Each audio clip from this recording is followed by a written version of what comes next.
নমস্কাৰ বন্ধুবৰ্গ, মোৰ আন এটা ভিডিঅ'লৈ আপোনালোকক স্বাগতম জনাইছোঁ।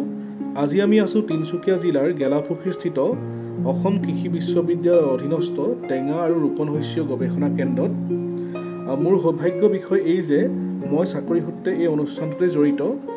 আজি আমাৰ মাজত উপস্থিত থাকিব আমাৰ অনুষ্ঠানটোৰে প্ৰধান বিজ্ঞানী ডক্টৰ বিজিত কুমাৰ হাউদ ছাৰ। লমালমে লাগি থকা আমাৰ সকলোৰে পৰিচিত এবিধ ফল, যাৰ নাম হ'ল মৌচুমী। ইয়াৰ গুণাগুণৰ বিষয়ে আৰু ইয়াৰ বাণিজ্যিক দিশত কিদৰে আমি সফলতা লাভ কৰিব পাৰোঁ তাৰ বিষয়ে আমি জানিবলৈ চেষ্টা কৰিম আমাৰ ছাৰৰ পৰা। গতিকে ছাৰৰ ওচৰলৈ আমি এতিয়া গৈছোঁ। নমস্কাৰ ছাৰ। নমস্কাৰ। মোৰ চেনেললৈ আপোনালোক স্বাগতম জনাইছোঁ। প্ৰথমতে মই আপোনালোকৰ চেনেলক আমাৰ অসম কৃষি বিশ্ববিদ্যালয়ৰ চাইট্ৰাছ এণ্ড প্লেণ্টেশ্যন ক্ৰপ ৰিচাৰ্চ ষ্টেচনৰ ফালৰ পৰা শুভেচ্ছা আৰু কৃতজ্ঞতা জনাইছোঁ যে ৰাইজৰ মাজলৈ নিয়াত সহায় কৰিছে। আপুনি যিটো সুধিছিলে যে মৌচুমী খেতি, আমি অলপ দিন আগলৈকে আমাৰ মৌচুমী খেতি হ'বনে নহয় অসমত আমি খুব জনা নাছিলোঁ, বা অলপকৈ আমি অনুভৱ কৰিলেও আমি পৰীক্ষামূলকভাৱে চোৱা নাছিলোঁ। কিন্তু আমাৰে সৌভাগ্য যে আমাৰ যিটো all India coordinated research project on fruits আছে, তাৰ জৰিয়তে আমি 3টা ভেৰাইটি টেষ্টিং কৰিবলৈ পালোঁ অসমত। তো এই 3টা ভেৰাইটি টেষ্টিং কৰি আমি পাইছোঁ যে আমাৰ যিটো মৌচুমী ভেৰাইটি, সেই মৌচুমী ভেৰাইটিটো লগন খুব ভাল। আৰু মই যিজোপা গছ ধৰি আছোঁ, এইজোপা আপোনাৰ 3 বছৰীয়া গছ। আপোনালোকে চাই অতি ভাল পাব যে আমাৰ ইয়াত আপুনি নিশ্চয় দেখিছে এজোপা গছৰ আপোনাৰ 250 ফ্ৰুট ধৰিছে এতিয়া, আৰু ইয়াত কোনো ধৰণৰ বিসংগতি এতিয়ালৈকে আমি খুব বেছিকৈ দেখা নাই।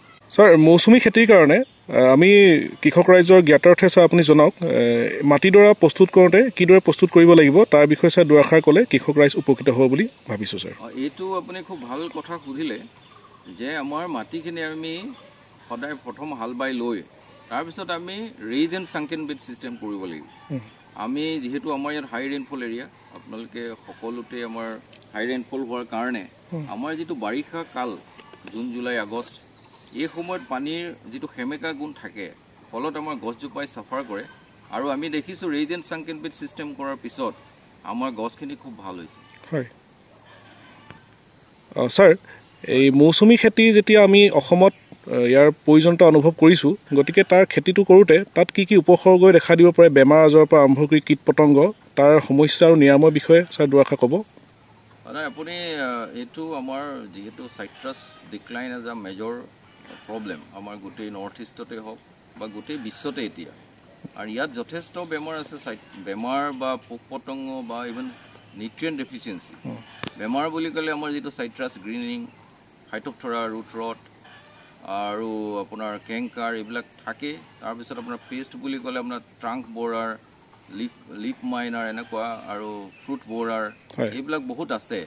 আৰু এইবিলাক আৰু লগতে মাইক্ৰ'নিউট্ৰিয়েণ্টছ বুলি ক'লে ইয়াত প্ৰায় এইবিলাক আমাৰ জিংক, মলিবডেনাম এনেকুৱা ধৰণৰ মাইক্ৰ'নিউট্ৰিয়েণ্টছ বহুত ডেফিচিয়েঞ্চি হয়।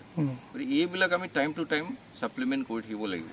আৰু এটা মই আপোনাক জনাওঁ যে অকল আমি কেমিকেল নিউট্ৰিয়েণ্টৰ ওপৰত ডিপেণ্ড কৰিলে বেয়া হ'ব। আমি বেছিকৈ আমি অৰ্গেনিক কম্পষ্ট গছবিলাকত দিব লাগে, আৰু এইটো প্ৰত্যেক বছৰে বেছিকৈ দিব লাগে, যাতে গছজোপাই আমাৰ মাল্টি নিউট্ৰিয়েণ্টবিলাক সোনকালে পাই থাকে। দেখিব যে আমি গছবিলাকত সাৰ দিয়াৰ পিছত আমি মালচিং কৰি দিছোঁ, সেই বস্তুটো আপুনি ৰাইজক অলপ অৱগত মানে ভিডিঅ'ত দেখালে ভাল হ'ব ছাৰ। ছাৰ, মৌচুমী খেতিৰ সম্ভাৱ্যতা বিষয়ে অসমত বহুত থল আছে। তাৰ যদি আমি চাওঁ, কোনটো যাতে মৌচুমীৰ আপোনাৰ ইয়াত অসমত বিপ্লৱ আনিব পাৰে বুলি আপুনি ভাবে? মই দেখিছোঁ আমি যিটো 3টা ভেৰাইটি টেষ্ট কৰিলোঁ, আমি কাটাৰ ভেলেঞ্চিয়া, চাটগুডি আৰু মৌচুমী, তাৰ ভিতৰত আমি মৌচুমীটো খুব ভাল পাইছোঁ। আৰু ইয়াত বেমাৰ আজাৰো প্ৰায় কম, আৰু লগন খুব ভাল, সোনকালে লাগে। গতিকে মই ভাবোঁ যে অদূৰ ভৱিষ্যতে আমি এইটো ভেৰাইটি হয়তো ৰিকমেণ্ড কৰিমেই আমাৰ অসমৰ কাৰণে। গতিকে অসমত আমি মৌচুমী যিটো ভেৰাইটি, সেই মৌচুমী ভেৰাইটিটো কৰিলে খুব ভাল হ'ব। আৰু এনেকৈ আমি যিটো আমি পদ্ধতিত কৰিছোঁ, ৰেইজ এণ্ড ছাংকেন বেড প্লাছ আমি যিখিনি নিউট্ৰিয়েণ্ট মেনেজমেণ্ট কৰিছোঁ, পেষ্ট মেনেজমেণ্ট কৰিছোঁ, সেইখিনি আমি পেকেজ হিচাপত পিছত দি দিম। এই এনেকৈ ধৰণে কৰিলে আমি অসমত মৌচুমী খেতিৰ যথেষ্ট সম্ভাৱনীয়তা আছে। আৰু আপোনালোকে নিশ্চয় দেখিছে যে এতিয়া যদি বজাৰত যায়, মৌচুমী এতিয়া কিমান দাম। আৰু মৌচুমী আপুনি আৰু এটা জানি ভাল পাব যে টেঙা শস্যৰ ভিতৰত আপোনাৰ মৌচুমীৰ গোটেই বিশ্বতে ডিমাণ্ড বেছি হয় আপোনাৰ বেছি এবাউট আপোনাৰ 62% মাৰ্কেট আমাৰ সুইট অৰেঞ্জে এইটো সুইট অৰেঞ্জ বুলি কয় সুইট অৰেঞ্জে দখল কৰি আছে গোটেই ৱৰ্ল্ড মাৰ্কেট গতিকে আপুনি আমাৰ ইয়াতো আৰু যিহেতু এই সময়ত আমাৰ কমলা উপলব্ধ নহয় গতিকে মৌচুমী উপলব্ধ কৰিবলৈ হ'লে আমি মৌচুমী খেতিৰ যথেষ্ট ব্যৱহাৰ আছে আৰু বহুত ডিমাণ্ড আছে আৰু দূৰ ভৱিষ্যতে বহুত আমাৰ কৃষকসকল লাভান্বিত হ'ব বিশেষকৈ যিবিলাক মানুহৰ আপোনাৰ ধৰি লওক টি গাৰ্ডেন আছে বা যাৰ উফচানিকীয়া মাটি আছে তেওঁলোকে এই খেতিত যথেষ্ট লাভান্বিত হ'ব গছজোপা চাই আপুনি দেখিছে যে এজোপা গছত আপোনাৰ 250 ফ্ৰুট লাগিছে আৰু ইয়াত আৰু বয়স বাঢ়িলে আৰু বাঢ়িব গতিকে আপুনি ভাবি চাওক ইকনমিক্সটো কিমান ভাল হ'ব ইমান পৰে আমি মৌচুমী খেতিৰ বিষয়ে যথেষ্টখিনি কথাই ছাৰৰ পৰা জানিব পাৰিছোঁ ইয়াতে ছাৰক আমি এটা কথা সুধিব বিচাৰিছোঁ এই খেতি অসমত কৰিবলৈ হ'লে আগ্ৰহী কৃষকসমূহে কাৰ লগত যোগাযোগ কৰিব লাগিব আৰু খেতিৰ পুলি আৰু ইয়াৰ যি ব্যৱস্থাপনাৰ সম্পৰ্কে কৃষকসকলে আপোনাৰ ট্ৰেইনিং বা তেনেকুৱা কোনো ব্যৱস্থা আছে নেকি ছাৰে দুআষাৰ কৈ জনাব নিশ্চয় আছে এইটো আমি এইটো আমাৰ মেণ্ডেটো হয় আৰু আমি আগতে যিহেতু আমাৰ ইয়াত কাজিনেমু আৰু কমলাৰ ডিমাণ্ড আছিলে গতিকে আমি আৰু সেইকেইটা ক্ৰপ আমাৰ ষ্টেবল ক্ৰপ সেইকাৰণে আমি সেইকেইটা পুলি বনোৱাত জোৰ দিছিলোঁ কিন্তু এতিয়া আমি দেখিছোঁ যে মৌচুমী খেতিত আমি স্বাৱলম্বী হ'ব পাৰিম আৰু আমাৰ ভৱিষ্যত এইটো এটা অসমৰ কাৰণে এটা ক্ৰপ হ'ব আৰু সেইকাৰণে আমি এতিয়া লাহে লাহে ইয়াৰ প্লেণ্টিং মেটেৰিয়েল প্ৰডাকশ্যনত জোৰ দিছোঁ আৰু এই ক্ষেত্ৰত আমি আমাৰ মুখ্য বিজ্ঞানী মহোদয় আছে লগতে আমাৰ মেনেজাৰ আমাৰ মিষ্টাৰ দীপজ্যোতি বাইলুং ফুকন ডাঙৰীয়া আছে তেখেতসকলৰ প্ৰচেষ্টা আছে মই